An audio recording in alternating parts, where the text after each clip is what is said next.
Hey, what's going on guys, Tim here, and this is my review of the Surface Pro 4.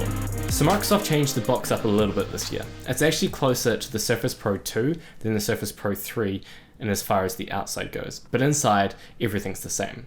We've got the Surface Pro 4, the wall charger, the pen, and some documentation. So in as far as what Surface Pro 4 you want to get, you get a bit of variety. The one I've got has got the i5, 8 gigs of RAM, and a 256 gig SSD. This will run you about 1300 US or 2350 New Zealand, which is a bit on the high side. And to make things worse, that's excluding the type cover. In New Zealand, that'll run you another $200, or in the States, another $130. You can spend $160 if you're in the States and get a fingerprint reader sensor thing, but I didn't get one of those. Okay, so let's talk about the design, considering this is the pinnacle of the Surface. The Surface itself weighs less than 800 grams. It's made of magnesium, so it's got a reasonably rugged exterior. Having said that though, I've seen my fair share of these cracking and scratching, so I wouldn't go drop testing them. By no means is the Surface brittle though. It stands out to be a very sturdy device that looks clean and professional. Microsoft retained the hinge from last year. This isn't a bad thing by any means. The hinge provides lots of flexibility and it's shown itself to be durable. At the back, Microsoft changed things up a bit and they've given you their logo as a mirror. The Surface Pro 4 seems to be all about subtle improvements. To kick this off, we've got the speakers. They're a bit more punchy than last year. Nothing overly noticeably more punchy, but they provide pretty nice sound without distorting or sounding really tinny and crackly. The same can be said for the rear-facing camera. It's seen a bump from 5 to 8 megapixels. If you're into taking pictures with a tablet, they're okay. They're not brilliant, but they're not as bad as last year either. Up front, Microsoft have added a new feature. They've called it Microsoft Hello. Basically, it can recognize your face. When you sit down in front of your device, it'll recognize if you are the person wanting to log in and it'll just unlock the device for you. It's actually quite a cool feature, and to my surprise, it's worked probably, I'd say about 70% of the time. This gives it 2 cameras up front and a red infrared sensor, I think. As far as just using that front camera for Skype and general video calling, it's reasonable. In average light conditions, which is when I shot this particular bit in, it performed quite well. Okay, so the screen. This year the screen is now 12.3 inches. It's not a massive jump, but does make it a bit more aesthetically pleasing with the thinner bezels up front. And it's now even more of a high resolution display. At 2736 by 1824, this display looks amazing. The viewing angles are incredible. Whether you're looking at it right above or from on the side, it just looks plain crispy. Any pictures I looked at that were of decent resolution looked really, really nice. What's also become quite a signature thing of the Surface is that aspect ratio. It's a 3:2 aspect ratio. This makes things like web browsing and generally work and media consumption really, really nice. The downside of this though is the letterboxing at the top and the bottom. I don't mind it too much. When I'm watching YouTube videos or playing games, I don't even notice it. But for some people this is a bit of a bugbear. All the ports remain the same this year. We've got one 3.5mm audio jack on the left. On the top we have the power button and volume rocker. And then on the right, we've got the normal mini DisplayPort, USB, and power connector. Then hidden just under the kickstand is where you can find a micro SD card slot. And on the bottom is where the type cover connects. This is also the same connector as last year as far as the type cover goes. And yes, you guessed it, that means the Surface Pro 4 type cover is backwards compatible with the Surface Pro 3. Speaking of that type cover, this is probably the upgrade I was most excited about. I mean, it's a keyboard, right? Why would you be excited? But the keyboard on the Surface Pro 3, it was okay. It did things all right, but not amazing. Surface Pro 4 though, it did things really, really well. Never have I seen a keyboard so thin where the keys have so much travel. Each key press feels extremely satisfying. They're well spaced and they're backlit with about 5 or 6 stages of backlighting, I think.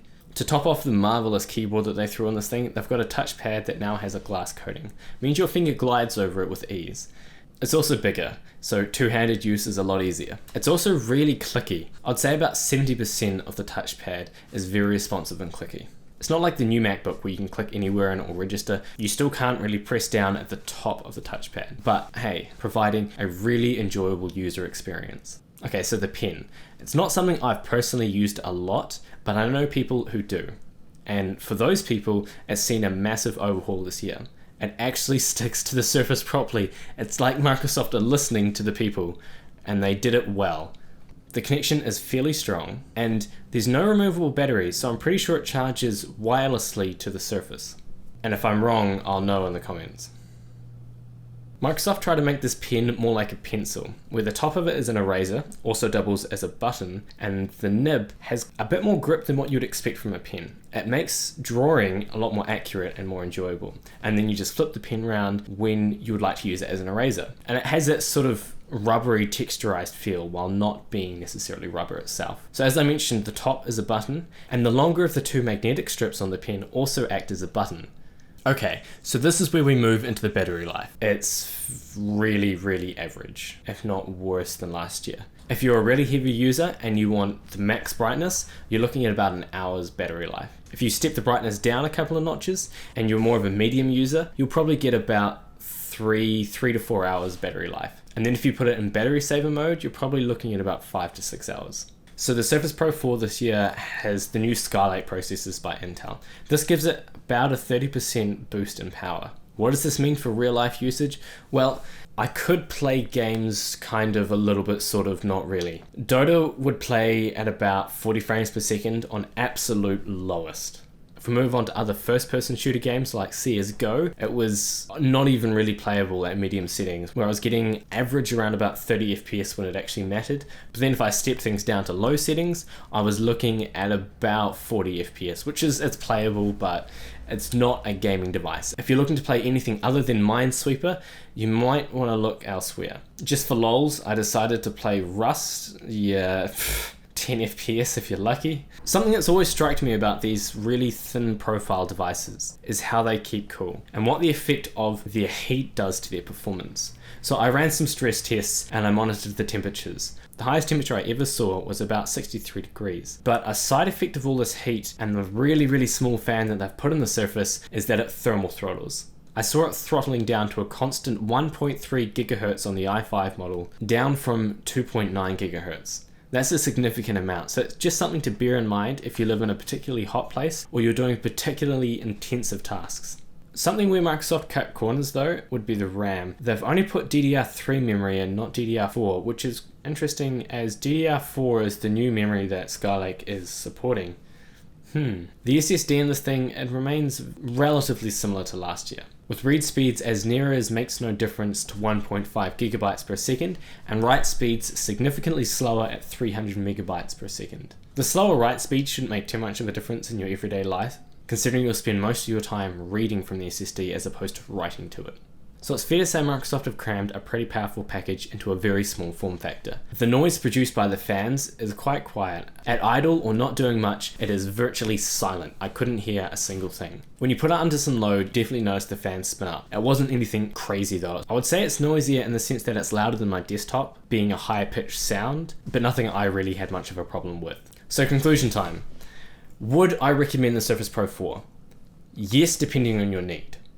As a student, it's a really expensive device, but it fits what you would want to do perfectly. As a gamer, no, I would not recommend it. For someone who's always out and about, they need a really portable device, but they don't want the limitations of a tablet, this is perfect. You can do everything a normal Windows computer can do as far as functionality goes in a much better form factor. So if form factor matters to you and price isn't an issue, then yes, by all means go for it. Bearing in mind this isn't the best bang for buck purchase, being that it is so highly priced. If you were to buy a laptop at the same price bracket, you'd be getting much better specs. You'd be getting a dedicated GPU, perhaps longer battery life, a better CPU, and DDR4 memory. All in all, the Surface Pro 4 is a very solid, capable machine. This has been my review of the Surface Pro 4. If you want to be awesome, give it a thumbs up please, and if you want to be a bro, go over and subscribe. This has been Tim O'Neill, and I'll catch you guys in the next one.